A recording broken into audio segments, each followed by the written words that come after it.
আমাদের আজকের টপিক হলো গড় বা এভারেজ।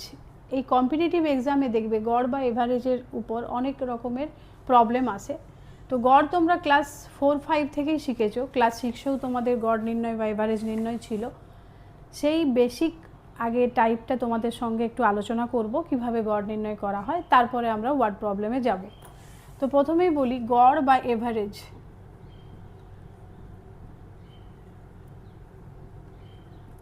গড় নির্ণয়ের মূল সূত্র কি? গড় নির্ণয়ের সূত্র হলো আমরা যে ধরনের রাশি পাবো তাদের মোট সংখ্যা, তাকে রাশির সংখ্যা দিয়ে ভাগ করলে যেটা পাই সেটা হচ্ছে গড়। যেমন ধরো একটা ক্লাসে 5টা স্টুডেন্ট আছে, তাদের প্রত্যেকের ম্যাথস পরীক্ষার নাম্বার কেউ হয়তো 20তে 18 পেয়েছে, কেউ 20তে 14 পেয়েছে, কেউ 20তে 15 পেয়েছে। তাহলে গড় নির্ণয় কিভাবে করব? 18 যুক্ত 14 যুক্ত 15 ডিভাইডেড বাই 3 জন স্টুডেন্ট, তাই 3 দিয়ে ডিভাইড।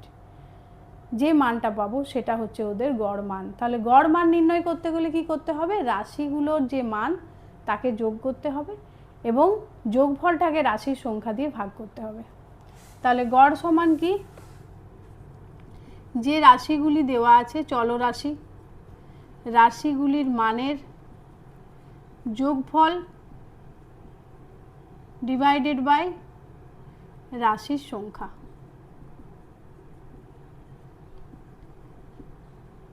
তাহলে আশা করি তোমরা বুঝতে পেরেছো যে কিভাবে গড় নির্ণয় করা হয়। তাহলে গড় নির্ণয় হচ্ছে কি না, রাশিগুলির মানের যোগফল বাই রাশি সংখ্যা। এটা আরও ক্লিয়ার হয়ে যাবে যখন আমি কয়েকটা ওয়ার্ড প্রবলেম তোমাদেরকে করে দেখাবো। দেখো এখানে যেমন একটা কোশ্চেন রয়েছে, প্রথম 7টি মৌলিক সংখ্যার গড় নির্ণয় করো। প্রথম 7টি মৌলিক সংখ্যার গড়। তাহলে আমরা তো সংখ্যার যে নাম্বারগুলো আছে যেগুলো আমাদের গণনার সংখ্যা, সেগুলোকেই আমরা 1 2 3 4 5 6 এভাবে পরপর পরপর বলে যেতে পারি। তো সেই 1 থেকে পরপর যে নাম্বারগুলো আছে, গণনার যে সংখ্যাগুলো আছে, সেখান থেকে 7টা মৌলিক সংখ্যা। তাহলে প্রথম কোশ্চেনটা কি না, প্রথম 7টি মৌলিক সংখ্যার গড় নির্ণয় করো।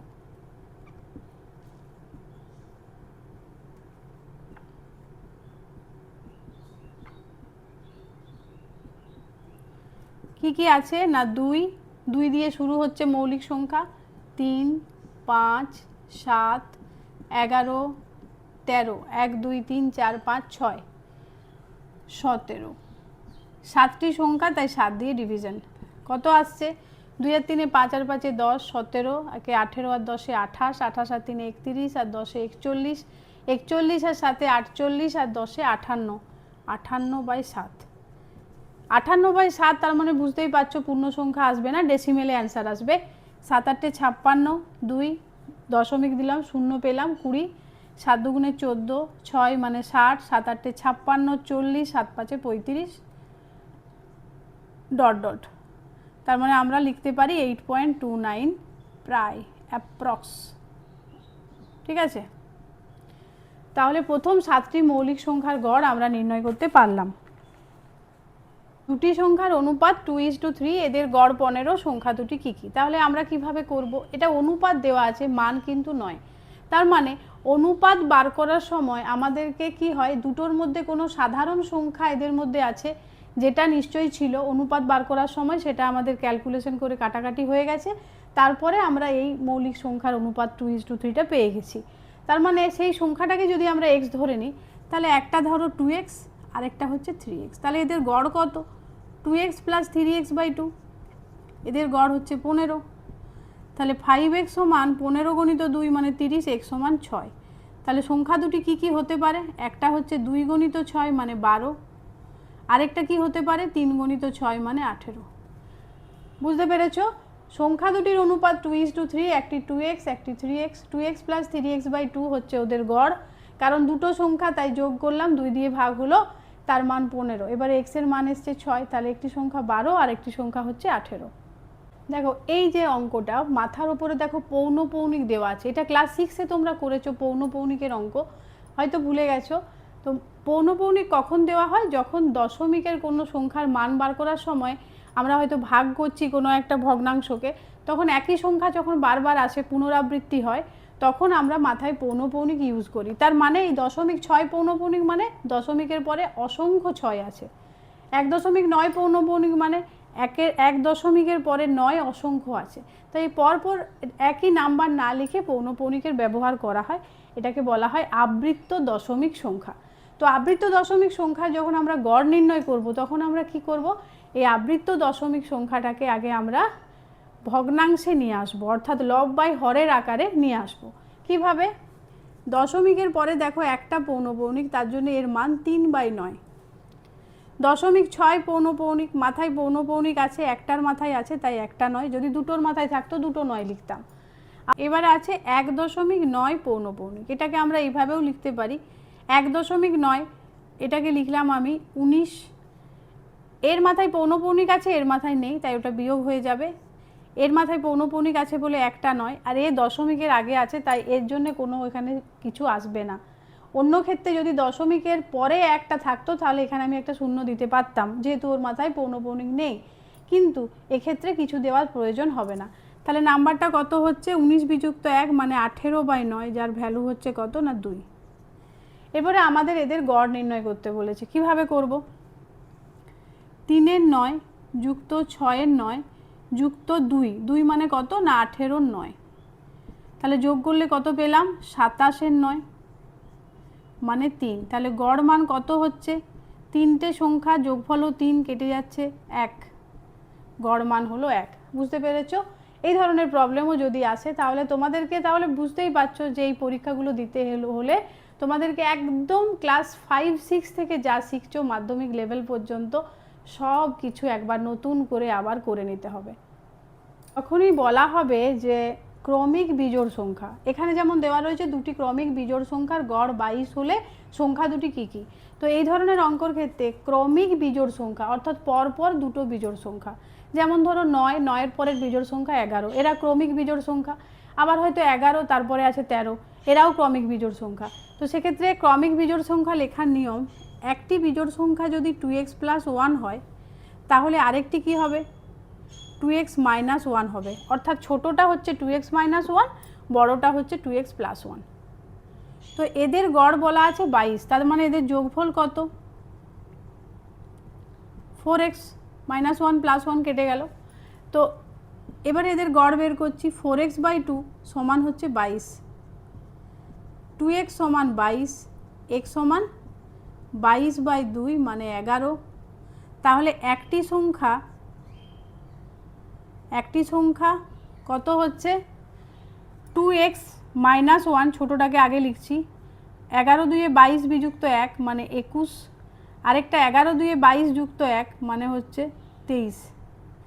একটি সংখ্যা না লিখে দুটি সংখ্যা, কত কত পেলাম 21,23। আশা করি বুঝতে পেরেছো। আবারও বলে দিচ্ছি, যখনই এই ধরনের অঙ্ক থাকবে তখন আমাদেরকে একটু বীজগাণিতিক নিয়ম অর্থাৎ সাহায্য নিতে হবে, সেক্ষেত্রে অঙ্কটা অনেক শর্টকাট সহজে হয়ে যাবে। তোমরা তো সবসময় শর্টকাট চাও, তো বীজগাণিতিক নিয়মে একটা 2x + 1 একটা 2x - 1। তুমি দেখো এক্সের মান যদি তুমি 1 বসাও তাহলে 2 একে 2 আর 1 3, এখানেও এক্সের মান 1, তার 2 বিযুক্ত 1 মানে 1, তাহলে 1 3 পরপর দুটো বিজোড় সংখ্যা। যদি 2 বসায় 2 2 4 আর 1 5, 2 2 4 বিযুক্ত 1 3, তাহলে আমার ফর্মটা বুঝতে পারছো ঠিকই আছে। সো এই ফর্মটা ধরে আমি প্রথমে যোগফল বের করলাম, তারপরে গড় মান বের করলাম, দুটোকে সমান করে এক্সের মানটা নির্ণয় করেছি। দেওয়া আছে কয়েকটি সংখ্যার গড় 25, প্রত্যেকটি সংখ্যাকে 3 দিয়ে গুণ করলে যে সংখ্যাগুলি হয় তাদের গড় কত। তাহলে কয়েকটি সংখ্যার গড় 25, আমি জানি না যে কতগুলো সংখ্যা আছে যাদের গড় হচ্ছে 25, তাহলে কি করতে হবে, আমি ধরে নিচ্ছি এক্সটি সংখ্যা আছে, তাহলে এক্সটি সংখ্যার গড় যদি 25 হয় তাহলে সমষ্টি কত হবে 25x।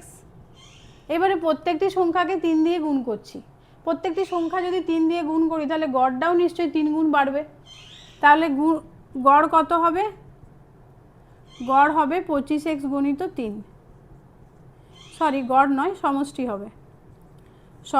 হবে 25x × 3 মানে 75x।